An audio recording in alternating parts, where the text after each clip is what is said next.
I'm not a man of strong emotions, apart from when I'm bawling my eyes out at an episode of Bluey, but I used to hate the Skoda Karoq. It came into my life like an unwanted stepmother, replacing my real mum, the Yeti. But it wasn't as cool. It had none of the charm of the Yeti, and I just didn't really like it. It felt like I'd had a son or daughter that went through their childhood being amazing at piano, and they had real promise, and then they went and got a job at PwC or Deloitte.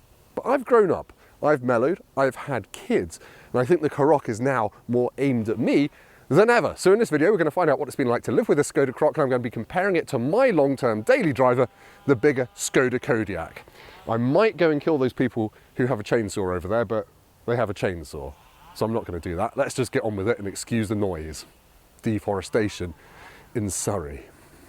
Right, you've got me behind the camera today because I'm just a little bit sniffly, but the Karoq is essentially a baby Kodiaq. It's the same length as the very similar Seat Ateca, so it's 4.4 meters long. That makes it a little bit shorter than the Volkswagen Tiguan and a whopping 30 centimeters shorter than the 7-seat Kodiaq. Now, if you want to buy a Karoq at the moment, it will cost you just over £28,000 for a 1 litre petrol version in the entry-level SE drive trim. Then if you actually want a reversing camera and things like that, you want an SEL, that costs about 30 grand.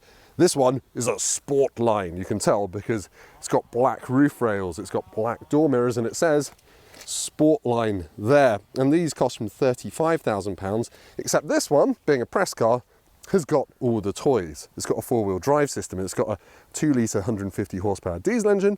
Yep, this is a 42 grand car. It's got some expensive options such as the tow bar, the winter pack, and an upgraded infotainment system.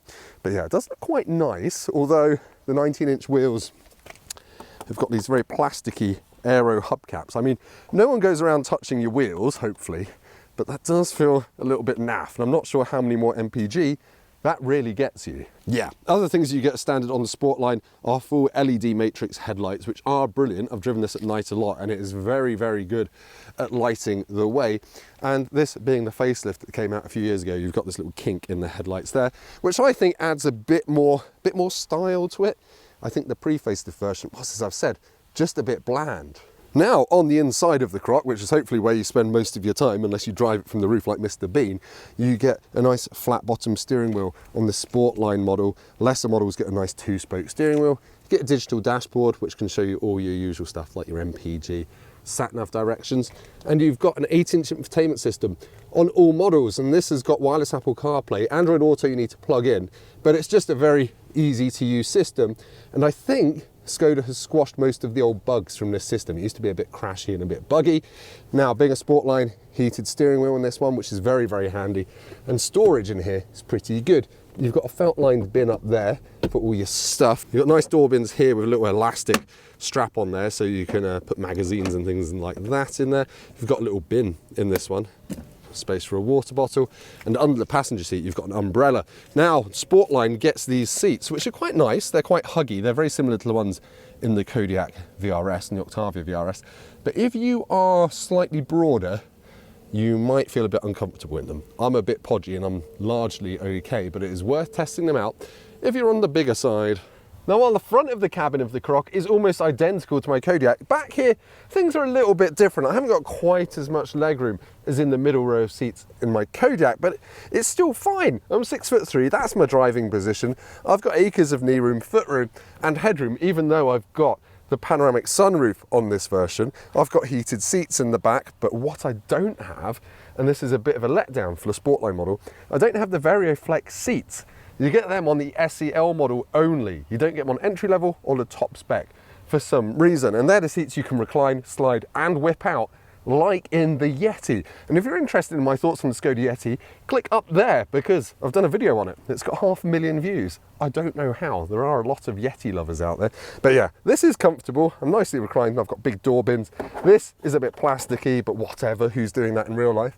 And I can be very comfortable here for long drives. But I'm not going to do that. I'm going to show you the boot. Thrilling. Please keep up. Now, if you want the Karoq as a family SUV, you'll be pleased to know the boot is perfectly big enough. It's a 521 litre space in the Sportline version. That's the same size pretty much as a Nissan Qashqai and a Peugeot 3008. If you get the SEL though with the VarioFlex seats, you can slide those seats forward to give you 588 litres of space, but just bear in mind you won't have much rear passenger legroom when you do that. But it's a huge usable square space. This one's got a nice rubber mat so you can throw your wellies in there and just wipe it down afterwards like some sort of National Trust orgy.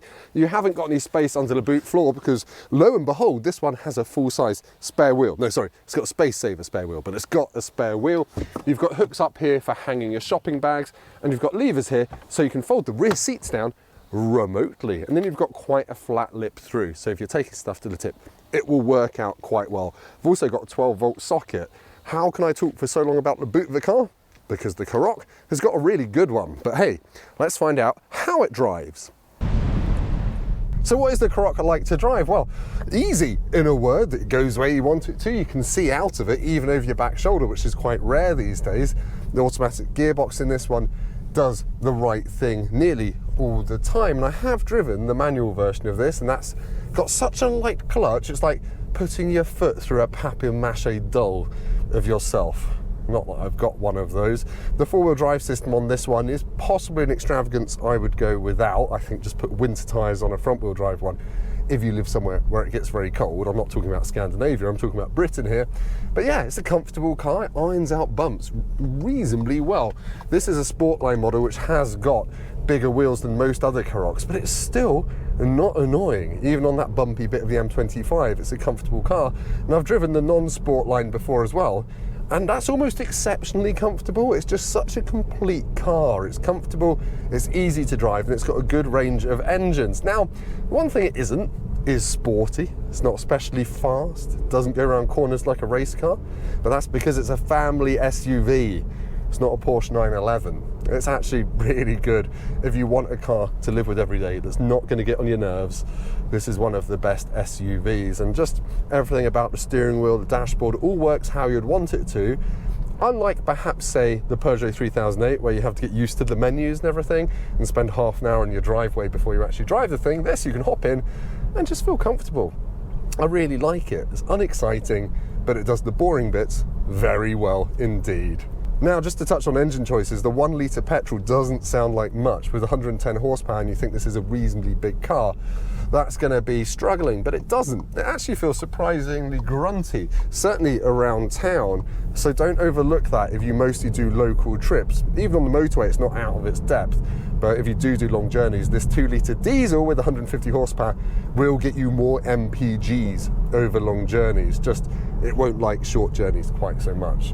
So yeah, in short, there's really not a lot to criticise at all about the way the Skoda Karoq drives, perhaps unsurprisingly. But anyway, let's go back to me for an overall conclusion in the lay-by of justice with the cow poo.